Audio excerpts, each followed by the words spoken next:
بنے گا؟ میں بولتا دیکھا جائے گا.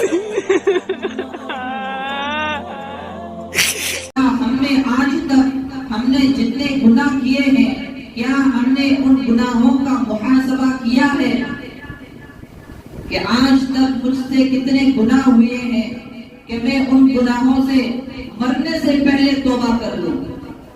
ابھی ہم نے سنے ہیں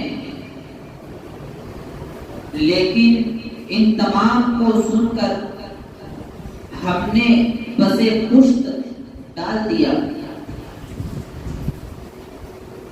یعنی اب ہماری حالت ایسی ہے کہ ہمارے معاشرے کو دیکھ کر اور ہمارے نوجوان طبقے کے حالات دیکھ کر ایسا لگتا ہے جیسا کہ انہوں نے جہنم کے متعلق کبھی سنا ہی نہیں ہے. ایسا لگتا ہے جیسا کہ انہوں نے قبر کے عذابات کو کبھی سنا ہی نہیں ہے. ان کے زندگی گزارنے کے طریقوں کو دیکھ کر ایسا لگتا ہے جیسا کہ انہوں نے اللہ کے قہر اور اللہ کے غصے کے بارے میں کبھی سنا ہی نہیں ہے. گناہ ایسے عام ہوتے جا رہے ہیں اور ان گناہوں کو دیکھ کر ایسا لگتا ہے جیسا کہ انہوں نے جہنم کے عذابات کو کبھی سنا ہی نہیں ہے. کئی سارے احادیث کے اندر اور اللہ رب العزت اپنے کلام اللہ شریف کے اندر جہنم کا تذکرہ فرما رہا ہے. یہ جہنم کا تذکرہ ہونا اور نبی صلی اللہ علیہ وسلم کا اپنے امت کے متعلق جہنم سے ڈرانا یہ کوئی قصہ کہانی نہیں ہے. اللہ نے جو قرآن پاک کے اندر جہنم کے عذابات بتلائے ہیں یہ من بہلانے کے لیے نہیں بتایا.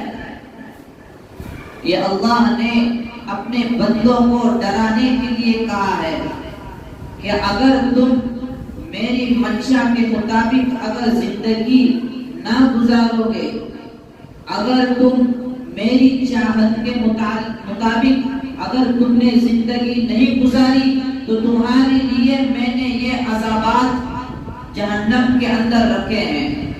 اگر تم میرے منشا کے مطابق اور میری چاہت کے مطابق اگر زندگی گزارو گے تو میں نے تمہارے لیے جنت کے اندر انعامات رکھے ہوئے ہیں. اب ہمیں اس بات کا ڈر ہے اور ہمیں یہ سوچنا چاہیے کہ ہمیں جہنم میں جانے کی جلدی ہے یا ہم جنت میں جانا نہیں چاہتے، یا ہمیں اللہ رب العزت کے عذاب کا ڈر نہیں ہے، یا ہمیں اللہ سے محبت نہیں ہے. کچھ تو اس کی وجہ ہوگی کہ ہمیں جہنم میں جانے کی جلدی ہے، یا پھر ہمیں جنت پسند نہیں ہے، یا تو اللہ کا ڈر نہیں ہے یا تو اللہ سے محبت نہیں ہے. اگر جہنم کا ڈر اگر ہوتا تو ہم اس طرح صبح سے لے کر شام تک پورا دن ہم گناہوں میں نہیں گزارتے. اگر جنت میں جانے کی طلب ہوتی تو ہم جہنم میں جانے والے کام نہیں کرتے. اگر اللہ کا ڈر ہوتا، اللہ کا خوف اگر ہوتا تو ہمارے قدم کبھی گناہوں کی طرف نہیں بڑھتے. اگر اللہ سے محبت ہوتی ہمارے دلوں کے اندر، اگر اللہ کی محبت اگر ہوتی تو ہم کبھی گناہوں کے بارے میں نہیں سوچتے. ایک مرتبہ حضرت جبرائیل علیہ السلام نبی کریم صلی اللہ علیہ وسلم کے پاس آئے تو اس پر نبی صلی اللہ علیہ وسلم نے حضرت جبرائیل سے پوچھا کہ اے جبرائیل جہنم کے احوال بیان کرو کہ جہنم کیسی ہے. تو اس پر حضرت جبرائیل علیہ السلام فرمانے لگے اے اللہ کے نبی جب اللہ نے جہنم کی آگ کو پیدا کیا تو اللہ نے جہنم کی آگ کو 1000 سال دہکایا. پھر 1000 سال دہکانے کے بعد جہنم کی آگ سرخ ہو گئی، یعنی جہنم کی آگ لال ہو گئی. پھر اللہ نے اسے اور 1000 سال دہکایا جو جہنم کی آگ سفید ہو گئی. پھر اللہ نے اور 1000 سال جہنم کی آگ کو دہکایا تو جہنم کی آگ سیاہ ہو گئی، یعنی جہنم کی آگ کالی ہو گئی. اور اب جہنم کی آگ ایسی ہے جیسے کالا اندھیرا ہو. پھر اس کے بعد حضرت جبرائیل نے فرمایا اے اللہ کے نبی قسم ہے اس ذات کی جس نے آپ کو نبی اور رسول بنا کر کے بھیجا ہے، اگر اللہ تبارک و تعالی کسی جہنمی آدمی کا کپڑا اگر دنیا کے اندر بھیج دیں تو پوری انسانیت ہلاک ہو جائے گی. اگر اللہ تبارک و تعالی جہنمیوں کے پینے والی کوئی چیز دنیا کے پانی میں اگر ملا دے تو جتنے لوگ پانی پیئیں گے سب کے سب مر جائیں گے. اگر اللہ تبارک و تعالی کسی ایسے شخص کو جسے جہنم میں ڈال دیا گیا ہو، جسے جہنم کی آگ میں جلایا گیا ہو، اگر ایسے شخص کو دنیا کے اندر اگر اللہ بھیج دیں گے تو اس کی بدبو سے پوری دنیا ہلاک ہو جائے گی.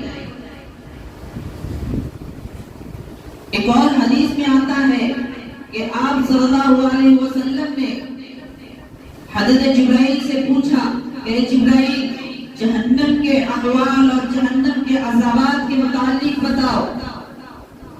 تو حضرت جبرائیل نے فرمایا کہ اے محمد آخر نبی صلی اللہ علیہ وسلم کہ جب قیامت کا منظر ہوگا اور تمام جہنمیوں کو جہنم میں ڈالنے سے پہلے ہر امت کو جب اس کے نامہ اعمال کے لیے بلایا جائے گا، جب اس کے نامہ اعمال کے جائزہ لینے کے لیے اسے بلایا جائے گا تو ہر امت اپنے گھٹنوں پر گر جائے گی.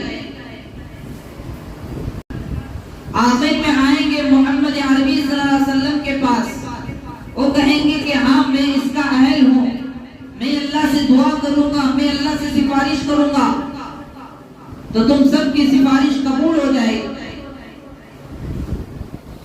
لیکن ہم اپنے گریبان میں جھانک کر ہم اپنے گناہوں کو ٹٹولے، کیا ہم نے آج تک ہم نے جتنے گناہ کیے ہیں کیا ہم نے ان گناہوں کا محاسبہ کیا ہے کہ آج تک مجھ سے کتنے گناہ ہوئے ہیں کہ میں ان گناہوں سے مرنے سے پہلے توبہ کر لوں. جب جہنم کی آگ دہکے گی اور اس آگ کے شعلے پہاڑوں کی طرح اڑنے لگیں گے تو حضرت جبرائیل علیہ السلام دیکھیں گے کہ آگ کے شعلے ہمارے نبی صلی اللہ علیہ وسلم کی امت کی طرف آ رہے ہیں. تو حضرت جبرائیل ایک پیالے کے اندر پانی لے کر ہمارے نبی کے پاس آئیں گے اور کہیں گے کہ اے محمد آپ اس پانی کو اس آگ پر چھڑک دو جو آپ کے امت پر آ رہے ہیں. تو ہمارے نبی وہ پانی کا پیالہ لے کر وہ آگ کے شعلوں پر چھڑک دیں گے تو وہ آگ بجھ جائے گی. تو پھر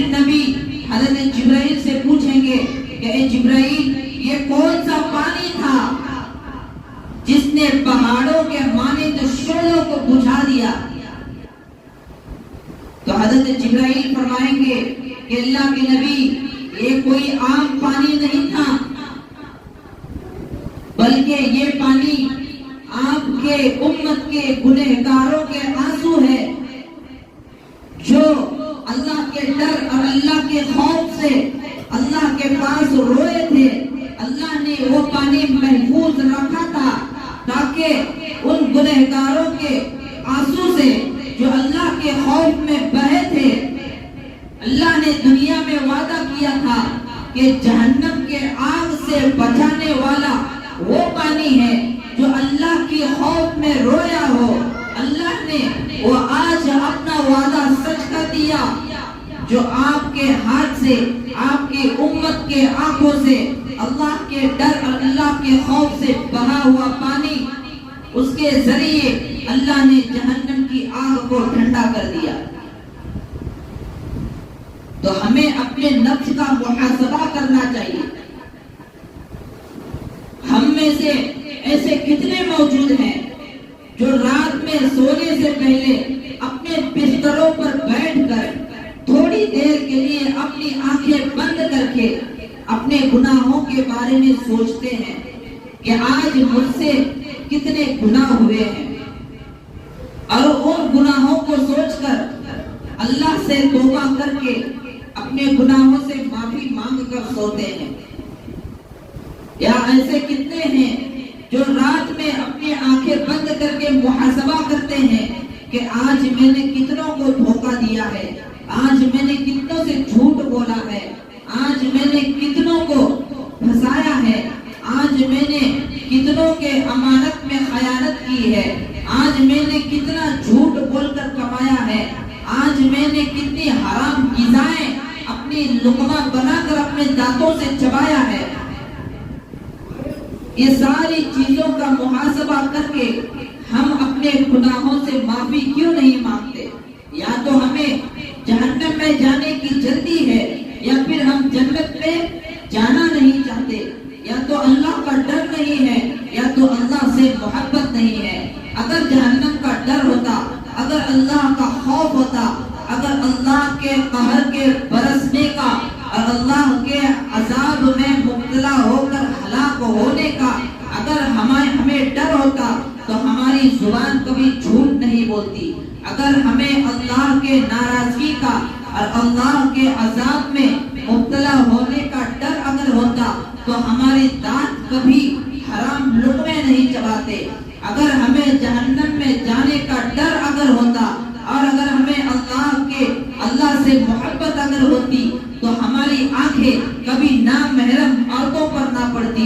اگر ہمارے دلوں کے اندر ہمارے نبی صلی اللہ علیہ وسلم کے لائے ہوئے دین پر ہمیں اعتماد اگر بھروسہ ہوتا تو ہم کبھی زنا کی طرف نہیں بڑھتے، ہمارے ہاتھ کبھی چوری کی طرف نہیں بڑھتے، ہمارے ذہن اور ہمارے دماغ کبھی جھوٹ بولنے کی طرف یا کسی کو دھوکہ دینے کی طرف یا حرام کمائی کمانے کی طرف اور تمام جتنے گناہ ہیں ان گناہوں کی طرف ہم نہیں بڑھتے جب ہمارے دلوں کے اندر اللہ کی محبت ہوتی، اللہ کے غصے کا اور اللہ کے قہر کا اگر ہمیں ڈر ہوتا۔ آج ہمیں دنیا والوں سے ڈر لگتا ہے لیکن دنیا کے بنانے والے سے ڈر نہیں لگتا۔ آج اگر ہم مسجد کے اندر آخر رات میں بھی اگر آنا پڑے تو ہم آنے سے ڈرتے ہیں کہ کہیں کوئی جنات ہمیں اٹھا کر کے نہ پھینکے۔ ہمیں اللہ سے ڈر نہیں لگتا، جناتوں سے اور شیاطین سے اور آسیب سے ہمیں ڈر لگتا ہے۔ اگر یہ ڈر اگر اللہ کے لیے ہوتا، جو ہمارے دلوں کے اندر ڈر جناتوں کے لیے ہے، شیطانوں کے لیے ہے، خبیث جناتوں کے لیے ہے، اگر وہ ڈر اگر اللہ کے لیے ہوتا تو ہم کتنے بڑے ولی بن چکے ہوتے۔ اللہ رب العزت نے فرمایا کہ اگر تم مجھ سے ڈرو گے اور میری منشا کے مطابق زندگی گزارو گے تو زمین اور آسمان کی حکومت میں تمہارے قدموں میں رکھ دوں گا۔ شیخ سعدی رحمۃ اللہ علیہ ایک مرتبہ کسی جنگل میں چل رہے تھے تو انہوں نے دیکھا کہ ایک شخص ہے جو کہ شیر کے اوپر سوار ہو کر ایسے سوار ہو رہا ہے جیسے کوئی گھوڑے کے اوپر سوار ہوتا ہے، اور شیر کی کان کو اس نے ایسا پکڑا ہے جیسے کوئی گھوڑے کی لگام کو پکڑتا ہے۔ تو شیخ سعدی رحمۃ اللہ علیہ یہ دیکھ کر بڑے حیران ہو گئے، تو انہوں نے اس شخص نے حضرت شیخ سعدی کو دیکھا اور انہیں حیران پایا اور آ کر کہا کہ اے سعدی تو کیوں حیران ہوتا ہے؟ اس لیے کہ میں شیر پہ سوار ہوں۔ تو پھر وہ شخص کہنے لگا کہ جو اللہ سے ڈرتا ہے اس سے پوری مخلوق ڈرتی ہے، اور جو اللہ سے نہیں ڈرتا اسے پوری دنیا اور اسے پوری کائنات ڈراتی ہے۔ میں آخری واقعہ بتا کر اپنی بات پوری کرتا ہوں۔ ایک صحابی اپنی پوری جماعت کو لے کر افریقہ کی جنگل میں پہنچے تھے، اور ہم بخوبی واقف ہے کہ افریقہ کا جنگل کتنے درند و جانوروں سے بھرا پڑا ہے۔ جب ان کی جماعت وہاں پر پہنچی تو ایک صحابی رضی اللہ تعالی عنہ وہ آگے بڑھے اور آ کر تمام جنگل کے جانوروں سے کہا کہ اے جنگل کے رہنے والوں، وحشی درندوں، میں تم سے کہتا ہوں کہ آج ہمیں اس جنگل کی ضرورت ہے، اور ہم محمد عربی صلی اللہ علیہ وسلم کے غلام ہیں، تو تم ہمارے لیے اس جنگل کو خالی کر دو۔ تو اللہ نے اس آواز کو اس جنگل کے تمام جانوروں کے کان میں پہنچا دیا، اور جیسے یہ آواز اس جنگل کے جانوروں کے کانوں میں پڑی